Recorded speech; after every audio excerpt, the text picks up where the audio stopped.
Welcome children. Let's move on to gravitation second part.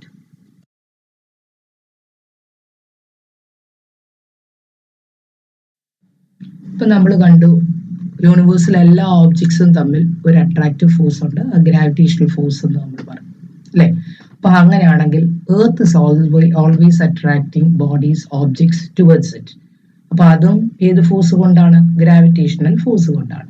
If a body is moving only by the pull of the earth, അതായത് എർത്തിന്റെ gravitational force കൊണ്ട് മാത്രം ഒരു body അതിലോട്ട് എർത്തിന്റെ അടുത്തോട്ട് move ചെയ്യുവാണെങ്കിൽ, വേറെ ഒരു ഫോഴ്സും അതിന്റെ മേളിൽ അപ്ലൈ ചെയ്യുന്നില്ല എങ്കിൽ ആ ഓബ്ജക്ട്സിനെ നമ്മൾ എന്ത് പറയും? ഫ്രീ ഫോൾ എന്ന് പറയും. So when objects are falling towards the earth only by the influence of earth's gravitational pull, ആ ബോഡീസിനെ നമ്മൾ എന്ത് പറയും? ഫ്രീ ഫോളിലാണ് വീഴുന്നതെന്ന് പറയും. Okay,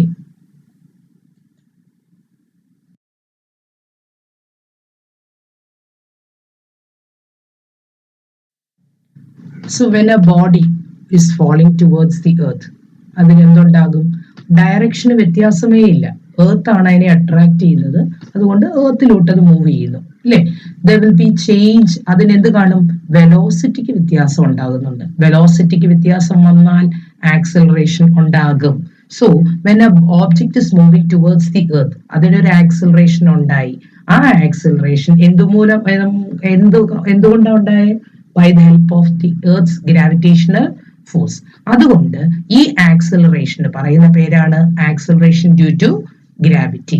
understood? അപ്പൊ ഈ ആക്സലറേഷൻ ഡ്യൂ ടു ഗ്രാവിറ്റി നമ്മൾ റെപ്രസെന്റ് ചെയ്യുന്നത് സ്മോൾ ലെറ്റർ ജിയും. ആക്സലറേഷന്റെ യൂണിറ്റ് എന്താ? Unit is metre per second square.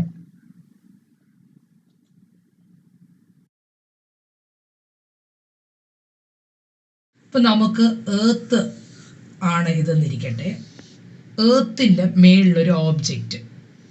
അപ്പോൾ ആ സ്മോൾ ഓബ്ജക്റ്റിന്റെ മാസ് ചെറിയ എമ്മും എർത്തിന്റെ മാസ് ക്യാപിറ്റൽ എമ്മും ആണെങ്കിൽ ഈ ഓബ്ജക്റ്റിനെ always earth will be attracting towards its centre ആണല്ലോ.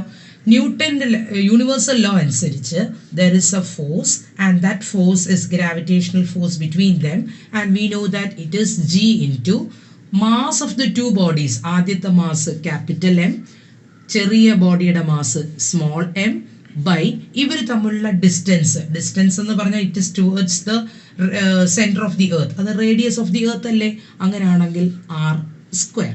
ദാറ്റ് ഇസ് ഈ രണ്ട് ബോഡി എർത്തിന്റെ മേളിൽ വെച്ചിരിക്കുന്ന ഓബ്ജക്റ്റ് തമ്മിലുള്ള ഗ്രാവിറ്റേഷണൽ ഫോഴ്സ് എന്ന് പറയുന്നത് F is equal to G M M by R ഇരിക്കട്ടെ. പക്ഷെ നമുക്കറിയാം ഒരു ബോഡി താഴോട്ട് മൂവ് ചെയ്യണമെങ്കിൽ അക്കോർഡിംഗ് ടു സെക്കൻഡ് ലോ എന്തുവാ? F is equal to M A എന്നാണ്. ഇവിടെ എ എന്ന് പറയുന്ന acceleration is produced by the earth. So A എന്ന് പറയുന്നത് എന്തായിട്ട് മാറും? Acceleration due to gravity G ആക്കി മാറ്റും. So F is equal to M G. ഇത് സെക്കൻഡ് ഇക്വേഷൻ. ഓക്കെ, അപ്പൊ ഇത് രണ്ട് ഫോഴ്സും ഈ സ്മോൾ ബോഡിയിൽ നിന്നുണ്ടാകുന്നതാണ്. LHS. അപ്പൊ ഈ ഫസ്റ്റ് ഇക്വേഷനും സെക്കൻഡ് ഇക്വേഷനും ഒന്ന് കൺസിഡർ ചെയ്തേ. അതിൽ രണ്ടിന്റെയും LHS സെയിം അല്ലേ?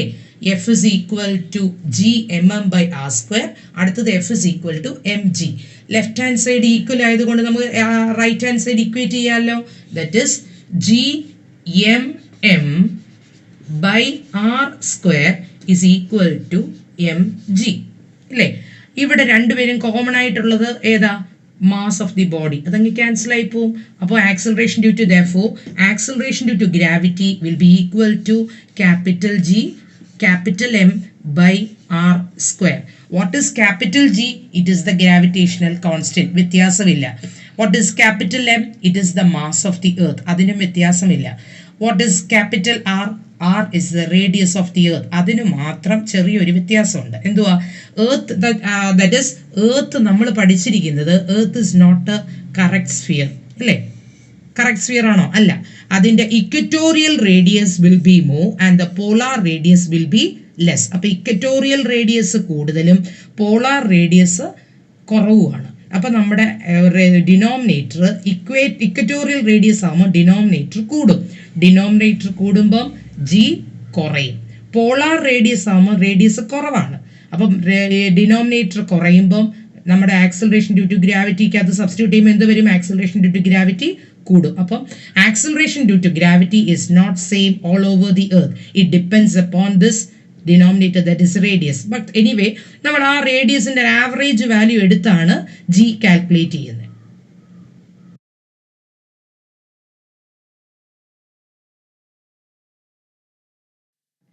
Acceleration due to gravity calculate ചെയ്യാൻ വേണ്ടി ജിയുടെ വിലയും എമ്മിന്റെ വിലയും ആറിന്റെ വിലയും നമ്മൾ ഇതിനകത്ത് സബ്സ്റ്റിറ്റ്യൂട്ട് ചെയ്യുന്നു. അപ്പം ജി കോൺസ്റ്റന്റ് വാല്യൂ ആണ്, മാസും കോൺസ്റ്റന്റ് വാല്യൂ ആണ്. ആറ് ആസ് ഐ ടോൾഡ് യു എന്ത് പറ്റും? Equatorial radius is more and polar radius is less. പക്ഷെ നമ്മൾ കാൽക്കുലേറ്റ് ചെയ്യാൻ വേണ്ടി ഒരു ആവറേജ് വാല്യൂ ആണ് ആ രണ്ടിന്റെയും കൂടെ എടുത്തിരിക്കുന്നത്. That is 6.4 × 10⁴ metre. ഇത് സബ്സ്റ്റിറ്റ്യൂട്ട് ചെയ്യുമ്പോൾ നമുക്ക് കിട്ടുന്ന ഒരു വാല്യൂ ആണ് 9.8 m/s². So usually we used to tell acceleration due to gravity is 9.8 m/s².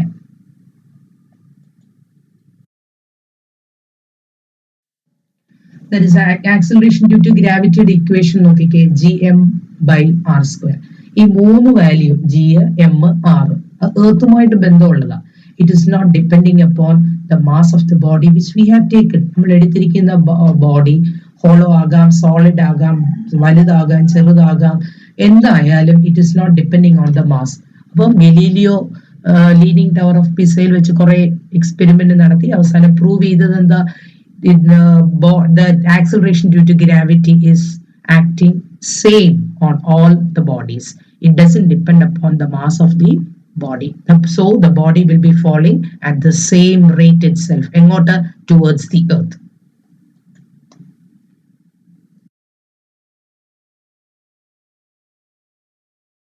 അപ്പോൾ നമുക്ക് മൂന്ന് ഇക്വേഷൻസ് ഓഫ് മോഷൻസ് അറിയാം. ഫസ്റ്റ് ഇക്വേഷൻ എന്തുവായിരുന്നു? v = u + at അല്ലേ? അപ്പോൾ ഈ ബോഡിയെ താഴോട്ട് എർത്ത് പുള്ളി ചെയ്യുകയാണെങ്കിൽ acceleration is produced due to the earth. അപ്പോൾ എക്ക് പകരം നമുക്ക് എന്ത് എഴുതാം? ജി എന്ന് എഴുതാം. അപ്പോൾ ഇക്വേഷൻ എന്തായിട്ട് മാറും? v = u + gt. Then second equation എന്ന് പറയുന്നത് s = ut + ½ at². Here A G ആക്കി മാറ്റുമ്പം എന്ത് പറ്റും? s = ഇക്വേഷൻ മാറും ut + ½ gt². നമ്മുടെ തേർഡ് ഇക്വേഷൻ എന്താ? v² = u² + 2as. A G ആക്കി മാറ്റണ്ടേ എർത്ത് പുള്ളി ചെയ്യുമ്പം? So equation becomes v² = u² + 2gs. So the three equations are v = u + gt, s = ut + ½ gt² and v² = u² + 2gs.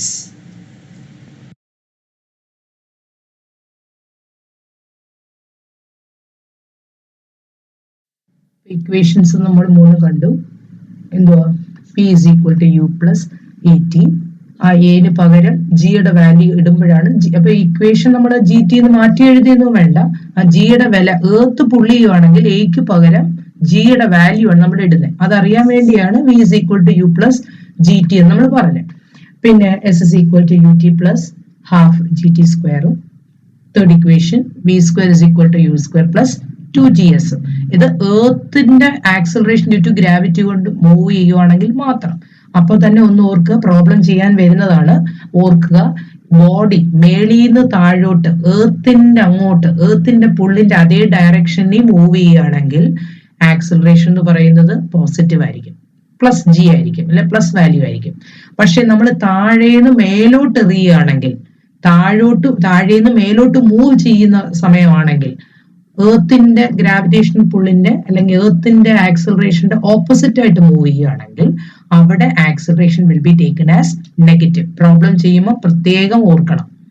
മേളിന്ന് താഴോട്ട് വരുവാണെങ്കിൽ positive, താഴേന്ന് മേലോട്ട് പോകുമ്പോൾ നെഗറ്റീവ്. ആക്സിലറേഷൻ നെഗറ്റീവ് ആയിട്ട് എടുക്കണം.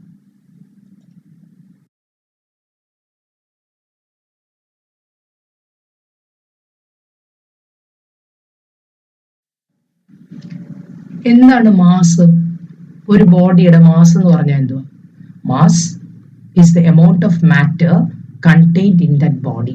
ആ ബോഡിക്കകത്ത് ഇരിക്കുന്ന മാറ്ററിന്റെ ലംസം എമൗണ്ട് ആണ് ഏത്? മാസ്. ആ മാസ് എവിടെ പോയാലും, എവിടെ കൊണ്ടുപോയാലും, ഒരു ഓബ്ജക്റ്റിനെ എവിടെ കൊണ്ടുപോയാലും അതിന്റെ മാസിന് വ്യത്യാസം വരത്തില്ല. It remains same all over the world. അതായത് മൂണിൽ കൊണ്ടുപോയാലും എർത്തിൽ കൊണ്ടുവന്നാലും ഔട്ടർ സ്പേസിൽ പോയാലും മാസ് കോൺസ്റ്റന്റ് ആയിരിക്കും. It does not change. എവിടെ പോയാലും അതിന്റെ value will be a constant. നമ്മൾ ഫസ്റ്റ് ലോയിൽ കണ്ടതാണ്. മാസിനെ ഡിപ്പെൻഡ് ചെയ്തിരിക്കും ഏത്?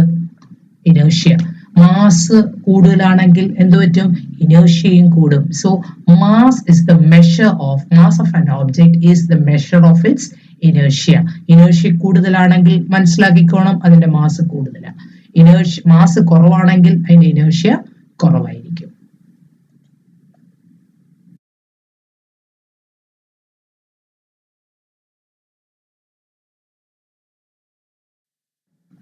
Then what is weight? Weight എന്ന് പറയുന്നത് എന്തുവാ? മാസ് നമ്മൾ കണ്ടു, it is the amount of matter in a body. അപ്പൊ വെയിറ്റ് എന്താ? It is the force with which ഏതാ? Earth is attracting it. That is earth is pulling the object. ആ pull മൂലമാണ് ആ ബോഡിക്ക് വെയിറ്റ് ഉണ്ടാകുന്നത്. അപ്പൊ weight is what? The force with which it is attracted towards the earth. നമ്മൾ second ലോയിൽ കണ്ടു F is equal to ma അല്ലേ? അപ്പോ ആ ആക്സിലറേഷൻ ഇവിടെ എർത്ത് കൊടുക്കുമ്പോൾ അത് എക്ക് പകരം നമ്മൾ എന്തോ എഴുതാം? ജി എന്ന് എഴുതാം. So F becomes M G അല്ലെ? ആ ഫോഴ്സ് ഓഫ് അട്രാക്ഷനെയാണ് നമ്മൾ എന്തോ പറയുന്നത്? വെയിറ്റ് എന്ന്. സോ ആ യഥാർത്ഥത്തിൽ വെയിറ്റ് എന്ന് പറയുന്നത് ഫോഴ്സ് അല്ലേ? ഫോഴ്സ് ആണ്. സോ വെയിറ്റിന്റെ യൂണിറ്റ് എന്താ? വെയിറ്റിന്റെ ഡിനോട്ട് ചെയ്യുന്ന W, അതിന്റെ യൂണിറ്റ് ഫോഴ്സ് ആയതുകൊണ്ട് അതിന്റെ യൂണിറ്റ് ന്യൂട്ടൺ. അപ്പൊ മാസിന്റെയും വെയിറ്റിന്റെയും ഡിഫറൻസ് നമുക്കൊന്ന് നോക്കണം.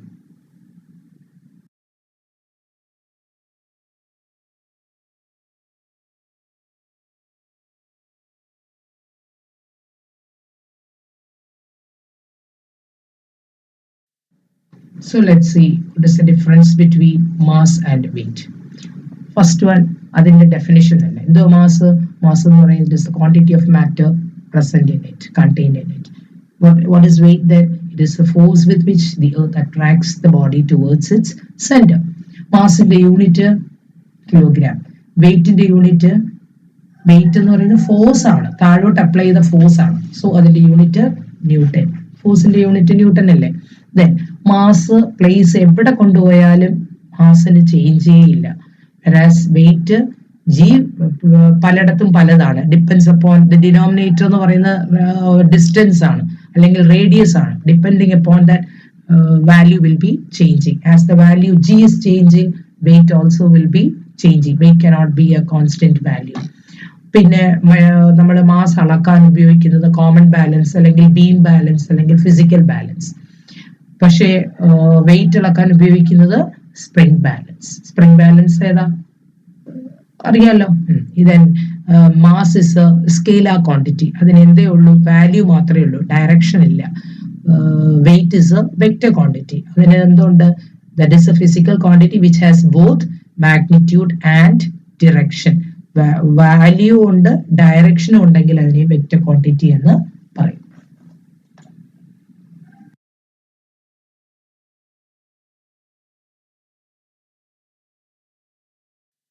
അപ്പൊ നമ്മുടെ എർത്തിൽ ഒരു ബോഡിയുടെ വെയിറ്റ് എർത്തിനെ കാട്ടി മൂണിന്റെ പ്രത്യേകത, മൂണിലാകും വെയിറ്റ് എന്തോ സംഭവിക്കും. നമ്മൾ കേട്ടിട്ടുണ്ട് വെയിറ്റ് മൂണില് കുറയുമെന്ന്. എന്തുകൊണ്ടാണ് കുറയുന്നത്? കാരണം ഒരു മൂണിൽ നമ്മുടെ എർത്തിൽ എടുക്കുന്ന അതേ വെയിറ്റ് ആ സാധനം മൂണിൽ ചെല്ലുമ്പോൾ അതിന്റെ വെയിറ്റ് ഓട്ടോമാറ്റിക്കലി എന്ത് ചെയ്യും?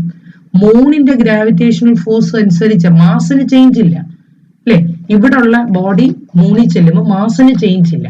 പക്ഷെ എന്താ വെയിറ്റ് എന്ന് പറയുന്നത്? It is the force by which the earth is attracting. മൂണിൽ ചെല്ലുമ്പോൾ the force by which the moon is attracting it towards the its center, അല്ലെങ്കിൽ ആ മൂൺ അട്രാക്ട് ചെയ്യുന്ന ആക്സിലറേഷൻ ഡ്യൂ ടു ഗ്രാവിറ്റിയെ ഡിപ്പെൻഡ് ചെയ്തിരിക്കും അല്ലെ? അപ്പം ആക്സിലറേഷൻ ഡ്യൂ ടു ഗ്രാവിറ്റിയുടെ ഇക്വേഷൻ അല്ലാതെ വന്ന അല്ലെ? gm/r². അവിടെ മാസ് ഓഫ് ദ മൂൺ എന്ന് പറയുന്നത് വളരെ കുറവാണ്, എർത്തിനെ അപേക്ഷിച്ച് കുറവാണ്. So acceleration due to gravity automatically എന്ത് ചെയ്യും? കുറയും അല്ലേ? അപ്പോൾ മൂൺ എന്ത് സംഭവിക്കും? Moon exerts less force of attraction on the objects over it. So automatically the weight of the objects will in the moon will be less than that of the earth.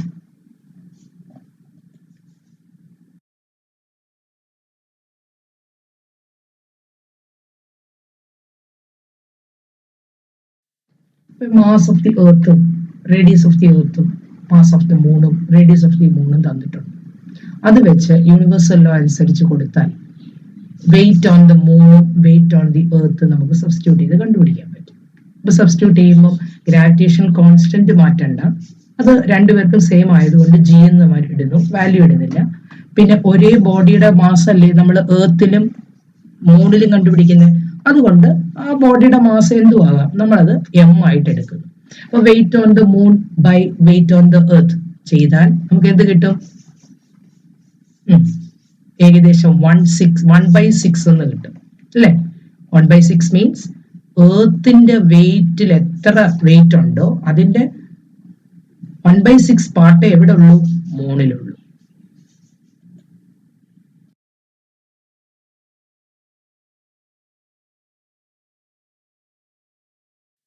അപ്പൊ നമ്മള് രണ്ട് weight of the object on the moon by weight of the object on the earth നമുക്ക് ചെയ്യുമ്പോൾ 1m/6m എന്ന് കിട്ടും അല്ലെ. ജിയും എമ്മും കോൺസ്റ്റന്റ് ഇതെല്ലാം വെട്ടിപ്പോയി, കിട്ടിയ വാല്യൂ 1/6. ദാറ്റ് ഈസ് മൂണിലെ വെയിറ്റ് എത്ര എന്ന് ചോദിച്ചാൽ 1/6 the weight of the object on the earth. അപ്പൊ എവിടെ വെയിറ്റ് കുറവ്? മൂണിലാണ്. എന്തുകൊണ്ടാണ് വെയിറ്റ് കുറഞ്ഞേ? ആക്സിലറേഷൻ ഡ്യൂ ടു ഗ്രാവിറ്റി കുറഞ്ഞതുകൊണ്ട്. ആക്സിലറേഷൻ ഡ്യൂ ടു ഗ്രാവിറ്റി എങ്ങനെ മൂണിന്റെ കുറഞ്ഞേ? മൂണിന്റെ മാസും റേഡിയസും കുറവാണ്.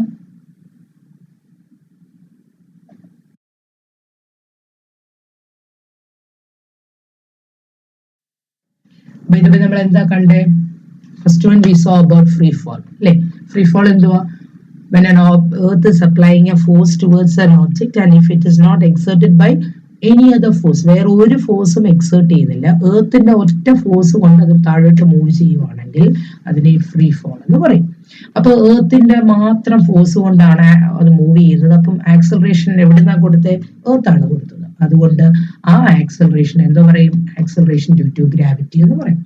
അപ്പൊ ആ ആക്സലറേഷൻ ഡ്യൂ ടു ഗ്രാവിറ്റിയിൽ മൂവ് ചെയ്യുന്ന ബോഡി, ഫ്രീലി ഫോളോയിങ് ബോഡിയുടെ ഇക്വേഷൻ ഓഫ് മോഷൻ എന്തായിട്ട് മാറും? മൂന്ന് ഇക്വേഷൻ നമുക്ക് മാറിക്കിട്ടി. എക്ക് പകരം എന്തായിട്ട് മാറ്റണം? ജി ആയിട്ട് മാറിക്കിട്ടി. v is equal to u plus gt, s is equal to ut plus half gt square and v square is equal to u square plus 2gs.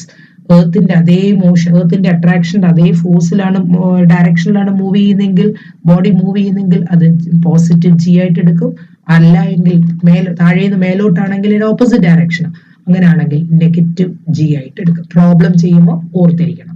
പിന്നെ നമ്മൾ പഠിച്ചത് മാസും വെയിറ്റും തമ്മിലുള്ള ഡിഫറൻസ് ആണ്. മാസ് ഒരു സാധനം, ഒരു ബോഡിയുടെ മാറ്ററിന്റെ കണ്ടന്റ് ആണ്, അത് ഒരിക്കലും മാറുന്നില്ല. വെറാസ് വെയിറ്റ് എന്ന് പറയുന്നത് എന്തുവാ? മാസിന്റെ കൂടെ ആ സ്ഥലത്തെ ആക്സിലറേഷനും ഡ്യൂ ടു ഗ്രാവിറ്റിയും കൂടെ പ്രോഡക്റ്റ് ആണ്.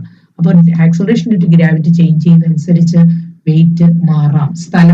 എല്ലാ സ്ഥലത്തും acceleration due to gravity same അല്ല. അപ്പൊ acceleration due to gravity same അല്ലാത്ത സ്ഥിതിക്ക് വെയിറ്റ് എല്ലായിടത്തും സെയിം ആകത്തില്ല. അത് എർത്തിന്റെ കാര്യം. അപ്പൊ നമ്മൾ വീണ്ടും കണ്ടു, ഈ ഓബ്ജെക്ട്സ് മൂണിൽ ചെല്ലുമ്പോൾ അതിന്റെ വെയിറ്റിന് എന്ത് സംഭവിക്കും? മൂണിൽ ചെല്ലുമ്പോൾ മൂണിന്റെ വാല്യൂസ് എല്ലാം നമ്മൾ സബ്സ്റ്റിറ്റ്യൂട്ട് ചെയ്തപ്പോൾ എന്താ കണ്ടേ? അവിടിന്റെ മൂണിന്റെ ആക്സിലറേഷൻ ഡ്യൂ ടു ഗ്രാവിറ്റി എത്ര? വളരെ ചെറുതാണ് അല്ലെ. മൂണിന്റെ ആക്സിലറേഷൻ ഡ്യൂ ടു ഗ്രാവിറ്റി വളരെ ചെറുതാണെങ്കിൽ അവിടെ അപ്ലൈ ചെയ്യുന്ന വെയിറ്റും ഫോഴ്സും കുറവാണ്. അപ്പൊ ആ ഏത് ഓബ്ജക്റ്റ് അവിടെ ചെന്നാലും അതിന്റെ വെയിറ്റും കുറവായിരിക്കും. എർത്തിനെ അപേക്ഷിച്ച് അത് എർത്ത് മൂണിന്റെ മൂണിൽ അപ്ലൈ ചെയ്യുന്ന വെയിറ്റിനെ കാട്ടി 6 times മോർ ആണ് എർത്തിൽ. അല്ലെങ്കിൽ എർത്തിനെ കാട്ടി 6 times 1/6 times ആണ് എവിടെ? മൂണിൽ. Okay children, thank U.